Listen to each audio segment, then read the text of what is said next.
There's something unsettling about Alys Rivers, who kept appearing before Daemon Targaryen during his time in Harrenhal. Ever since I first saw her, something has felt cold and shadowy. I can't exactly put my finger on it, but she felt so ghostly. All those slow whispers, warnings, eerie AF. And finally, she revealed in the first episode of House of the Dragon Season 3 that she is indeed a witch. She did try to tell the dragonseeds that the queen needed them at Dragonstone, but they did not pay heed to her words. Then in the second episode, she popped up before Daemon, asking him to have Rhaenyra grant her Harrenhal, but the prince didn't give her an affirmative answer, which clearly annoyed her. In the end, Alys' path crossed with none other than Aemond Targaryen, who fell at her feet and begged her to save his life. Now, book readers know that Aemond won't die from that sword wound, and him coming to Alys' home will most likely begin a relationship that eventually places her beside one of the Green's most dangerous princes. She will indeed play an important role in the history of House Targaryen. Now, the show is not following the exact same path as the books, but it seems like Alys and Aemond meeting will mark the start of their infamous relationship. And I'm too excited to see how that turns out. But before that, here's everything we know about the two from the book. There will be spoilers, you've been warned. But today you are ready. So who is Alys Rivers? According to the history related by Grandmaster Munkin, which was largely based on Grandmaster Orwyle's account, Alys, if that's even her real name, was a bastard of House Strong, and may have been sired by Lord Lionel Strong, while her mother was unknown. The Fool Mushroom, however, claimed that Alys was from an older generation and served as a wet nurse to Lionel's sons, Larys and Harwin, and possibly even to Lionel himself. But if she was indeed Lionel's daughter, that made her Harwin and Larys half-sister. That would make Alys pretty old, but I'm inclined to believe that because we know what witches can do in this world thanks to Melisandre, and Septon Eustace did state that she was a woods witch. In Westeros, a woods witch generally referred to a woman who practiced folk healing, herbal remedies, midwifery, prophecy, or supposedly magical arts outside the formal learning of the maesters. Their practices could weaken the line between supernatural belief and actual medicine, as against the maester's devotion to observation and learned formulae. Some woods witches were associated with local traditions and the old gods, but the books do not establish that all woods witches were remnants of an organized ancient priesthood, or that they originally served as priestesses of the werewoods.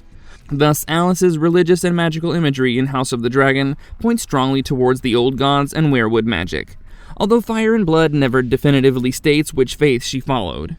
Mushroom also claimed that Alys was an enchantress who bathed in the blood of maidens to stay youthful. However, both Munkin and Eustace considered many of Mushroom's more sensational claims fantastical, even though they agreed that Alys looked unusually young for her age. The crux of these arguments is simple.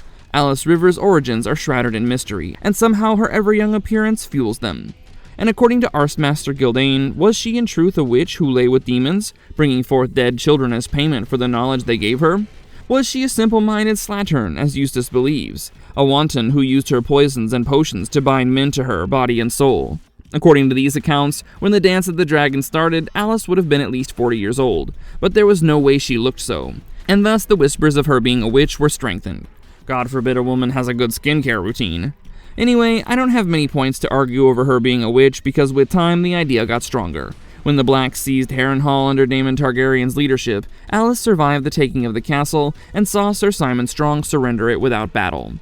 See, we have already seen Alys making a prophetic statement to Daemon that he would die in Harrenhal. She was also seen preparing a curious red drink that she gave him before he experienced further strange dreams and hallucinations, although the show has deliberately left unclear how much of Daemon's condition was directly caused by Alys, Harrenhal itself, the werewood bed, or his own mind. Moreover, at one point she also casually stated that she was actually an owl trapped in a human body, and that further raised our eyebrows about Alys possibly possessing abilities resembling those of a green seer or a skin changer according to the religion of the old gods, and that could also help explain her apparent connection with Daemon's visions, although the series has not yet confirmed that she literally entered and controlled every one of his dreams. Her chamber in Harrenhal also looks like a typical witch's den, with candles melting to the floor, mysterious bottles, bubbling cauldrons, and weird herbs and ingredients scattered around. When Aemond and Sir Criston Cole's army marched up to Harrenhal to reclaim it in the book, they found the castle largely undefended because Daemon had secretly left Harrenhal and flown to King's Landing as part of the Blacks' plan to seize the capital. Yet Aemond being Aemond, he spilled blood by killing Sir Simon Strong and the male members of House Strong who remained at the castle. However, he spared Alys Rivers as a prize of war and began sharing an intimate relationship with her. Many believe that Alys used potions to seduce him, while others think that Aemond was truly fascinated by her. It was said that Alys managed to calm down a furious Aemond when he learned about the defeat of the Greens in the battle by the lakeshore, and stopped him from strangling the squire who brought the message to Harrenhal. Mushroom also claimed that Alys used love potions and philters to entice Lord Commander of the Kingsguard Sir Criston Cole as well as Aemond, but Eustace disputed this theory. To quote from Fire and Blood, it was Aemond alone who had become besotted with the Rivers woman, to such an extent that he could not bear the thought of leaving her. With days passing, Aemond and Alys' mystical alliance grew stronger, and she became his bedmate, companion, and possible advisor, and he preferred her over all the other women in the castle. The exact nature of their time at Harrenhal is highly debated. Some argue that their bond was genuine and a mutual escape for two outcasts, while others believe it was a twisted situation stemming from a serious power imbalance. Whatever it might have been, Aemond grew increasingly obsessed with Alys and her alleged prophetic visions. Yes, allegedly Alys could see visions of the future, and Aemond eventually trusted at least one of her visions strongly enough to use it to locate Daemon. When he and Vhagar went to confront Daemon and his dragon Caraxes, Daemon asked him how he found him, to which he replied, "My lady. She saw you in a storm cloud, in a mountain pool at dusk, in the fire we lit to cook our suppers. She sees much and more, my Alys." However, he did not publicly marry Alys while they were in Harrenhal. Aemond had previously been betrothed to one of Lord Boros Baratheon's daughters, although that betrothal alone does not prove that marriage to Alys was impossible, especially during wartime. But in my opinion, it's probably because he didn't get the chance to, because Aemond never came off as a person who would respect some previous marriage promise.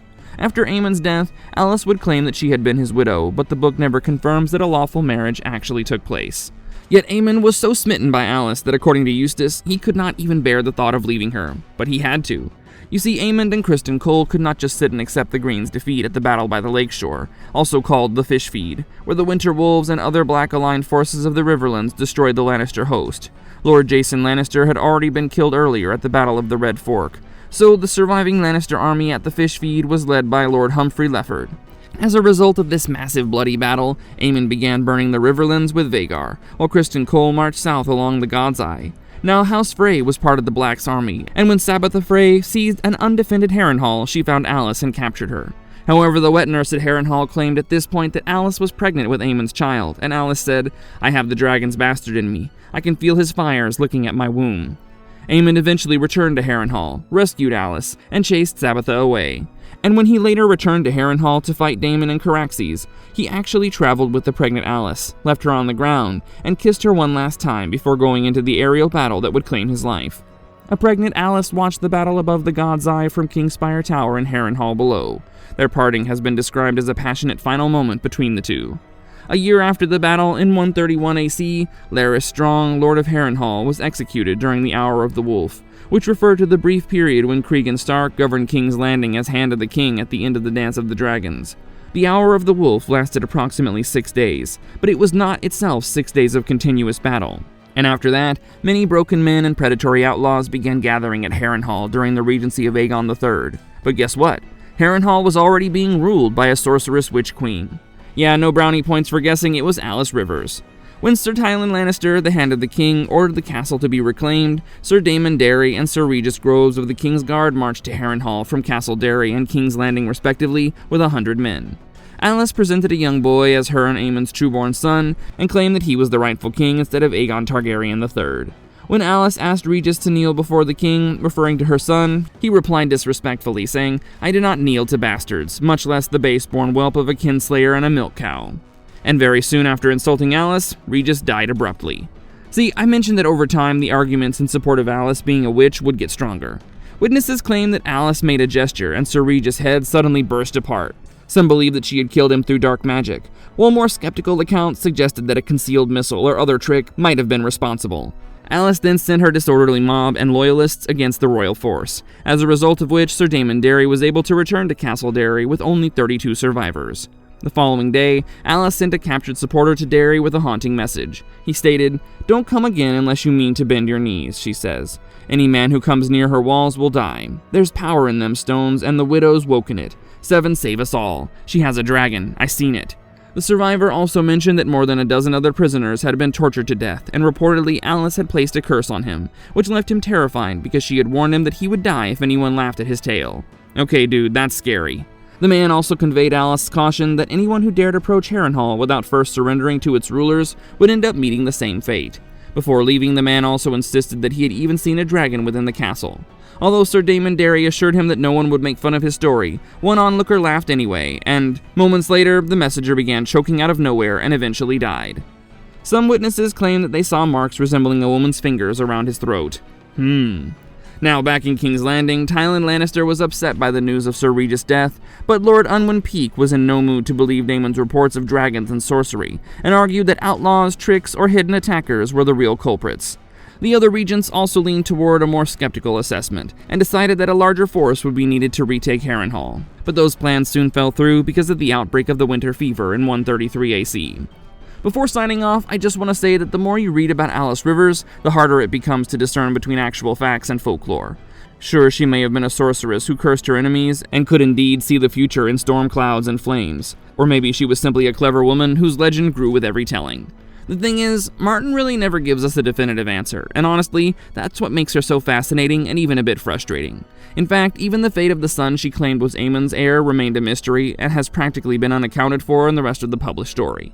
Neither did anyone ever confirm whether the boy truly was Aemond's child, nor what ultimately came of his supposed claim to the Iron Throne. However, it's more accurate to say that Alys' surviving story ends unresolved, rather than that she definitively disappeared immediately after these events. Fire and Blood simply moves on without telling us how her rule at Harrenhal ended, what happened to her alleged son, or whether the reported dragon was real. All she left behind in the published history was whispers and rumors, but through her visions and omens she did play an integral part in Aemond's final actions during the Dance of the Dragons, and may have become an even more dangerous player after the war. That's all we have for today, guys. Alys Rivers and Aemond Targaryen's arc was one of the most complex yet intriguing storylines in Fire and Blood, and I just hope Martin someday thinks of giving them a separate story of their own.